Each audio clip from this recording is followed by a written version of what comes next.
రేవంత్ రెడ్డికి సంబంధించిన మంత్రులు ఏమంటున్నారంటే అసలు వాళ్ళు రైతులే కాదు అని చెప్పేసి అని అంటున్నారు. రైతులు నిజంగా రైతులైతే పొలాల దగ్గర పనులు చేసుకుంటారు, వాళ్ళు కావాలని చెప్పులు పెడుతున్నారు ప్రభుత్వాన్ని బదలేం చేయడానికి అని చెప్పేసి అంటున్నారు. మరి మీరేం సమాధానం చెప్తారు రేవంత్ రెడ్డికి? మేము రైతులు కాకపోతే మేము యూరియాకి ఎందుకు క్యూ నిలబడతాం అక్కడ పోయి? మేము యూరియా కోసం ఇంత మేము రైతులం కాబట్టి మేము కౌలుకి వేసుకున్నాం అక్క. మేము అప్పులపాల మేము అప్పులైనా సరే మేము కౌలుకి వేసుకుని పంటలు పండితే ఇట్లా సమస్యలు ఉంటాయాక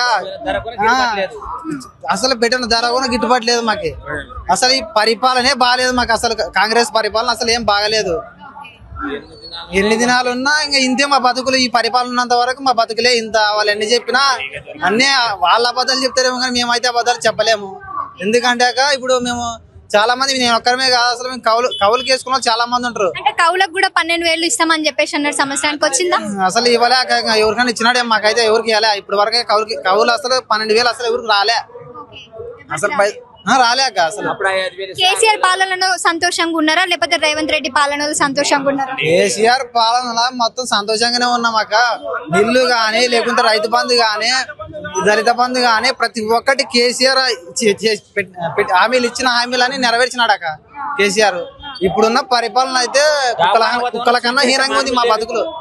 కుక్కల కన్నా హీనంగా ఉంది. అసలు పోతే కూడా అసలు పట్టించుకోరాక, ఎవరు పట్టించుకోరు మమ్మల్ని. అసలు మా ఊరు రోడ్డే బాగాలేదు. ఆ రోడ్డు అయిపోయిందంటే అసలు పట్టించుకోవడం నాది లేదు దానికైతే. ఇప్పుడు ఐజ వరకు కొత్తపల్లి టు ఐజ అసలు రోడ్డే బాగాలేదు. అది ప్రెగ్నెంట్ లో అయినా లేకపోతే హార్ట్ పెయిన్ ఉన్నా సరే హాస్పిటల్ తీసుకుపోవాలంటే అసలు రోడ్డే బాగాలేదక్క. అది అసలు పట్టించుకున్న ఈ పరిపాలనే బాగాలేదక్క. నెక్స్ట్ కేసీఆర్ వస్తే బాగుంటదని మా ఆలోచన. వస్తాడక్క 100% వస్తారు కేసీఆర్. గద్వాల జిల్లా కాదు మొత్తం వస్తాడక్క కేసీఆర్. తెలంగాణలో కేసీఆర్ వస్తాడు. ఎప్పుడన్నా బాధపడ్డారా అరే కేసీఆర్ ఓడిపోయిండు మేము తప్పు చేసినాము అని చెప్పేసి? అక్క నిజంగా చెప్తున్నా, నేను కాంగ్రెస్ కి ఓటేసి గెలిపించిన. ఇప్పుడు టీఆర్ఎస్ కన్ఫర్మ్ వస్తుంది. టీఆర్ఎస్ గెలిచిందే బాగుంటారు పరిపాలన. ఇప్పుడు బాధ అనిపిస్తుంది మాకు. అంటే మీరు రేవంత్ రెడ్డికి ఓటు వేసిన తర్వాత బాధపడ్డారు, ఎందుకు వేసినారు? బాధపడుతున్నాక ఎందుకు వేసిన ఓటు అంటే 6 గ్యారంటీలు అన్నాడు. 6 గ్యారంటీలు ఇప్పుడు వరకు రాలే మాకు. అసలు ఏం రాలే. ఆయన పరిపాలన ఏందో, ఆయన ఏం చేస్తున్నాడో మాకైతే అసలు తెలుసలేదాక. ఈ పరిపాలన అయితే మాకైతే చాలా ఘోరంగా ఉంది.